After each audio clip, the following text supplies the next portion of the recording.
Marine and ocean enthusiasts can breathe a little more easily after materials testing on new flexible wetsuits gave a ringing endorsement of their survivability. Good afternoon. Straight to our breaking news on that shark attack in Adelaide's southern suburbs. Sharks, particularly great whites, tigers, blacktip and bullnose, are responsible for an average of about 70 attacks worldwide each year, of which about 20% are fatal. Mostly, the sharks target people close to shore. About a third of all shark bites are on surfers. Marine scientists say people surf where there are good waves. And where there are good waves, there's turbidity. And where there's turbidity, there are often bait fish that attract sharks. The turbidity also reduces visibility in the water, making it harder for sharks to see. Some of them make mistakes. Researchers in Adelaide have been testing various different ways of protecting humans from sharks. We typically explain or categorize the various measures to reduce the risk of shark bite in 3 different steps. The first step would be to reduce the overlap between people and sharks, and that can be done through early warning systems so that when a shark is sighted or in the vicinity, people can evacuate the water. But that's not always going to work. So the next step, when sharks and people are within proximity of each other, would be to reduce the probability of a shark bite. And that can be done through shark deterrence. And whilst many of these shark deterrents don't do much, and we've tested quite a few of them, we've also tested deterrents that can effectively reduce the risk of shark bite by about 60%. But as I said, it's not going to work every single time or for every single shark.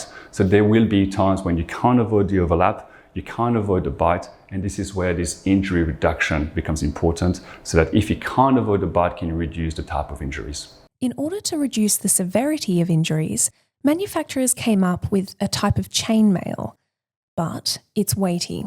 Recently, commercial wetsuit providers have been adding new materials to their standard neoprene wetsuits, claiming that wearers gain added protection from shark bites. Manufacturers came up with the idea of testing Kevlar as well as another type of fiber called ultra-high molecular weight polyethylene, which is the same fiber that people will see in sailing rope. So some people might be aware of Spectra or Dyneema rope. That type of rope contained that ultra-high molecular weight polyethylene fiber, which is extremely strong, but also very, very light. Hoovenier's team was the first independent testing laboratory in the world to test the veracity of these claims. They created bite boxes, essentially a piece of neoprene wrapped around a small wooden frame, which simulated people wearing wetsuits. The shark attacked the devices, and the researchers measured the size of the bites and the depth of the teeth marks. They then added the new materials and again measured the shark bite impact.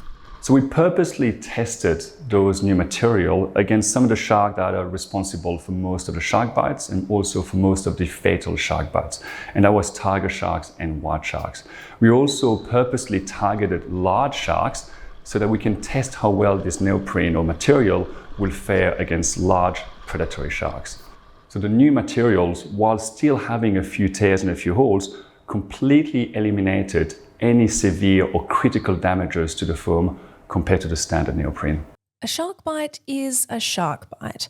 So why does the size of the holes matter? When you do speak to medical doctors or to even victims of shark bites, you'll realize that most of the trauma, most of the injury, most of the fatalities is not due to crushing or these type of injuries, but it's actually due to blood loss or tissue trauma or tissue loss as well. So the idea of the wetsuit or this material is to try to reduce these kind of injuries, try to reduce blood loss. The new wetsuits only include the new material in places where it protects major arteries and blood vessels. So they retain some flexibility around, say, the knees or shoulders. But the new shark-safe wetsuits cost more than $1,000, compared to about $200 or $300 for a standard 4mm thick neoprene. And because every shark is somewhat different, both in terms of teeth anatomy, jaw pressure or behavior, the findings for the white sharks and the tiger sharks does not necessarily apply on the bull shark as well. So one of the next steps of this study will be to go and test this material on other species of sharks and primarily on bull sharks.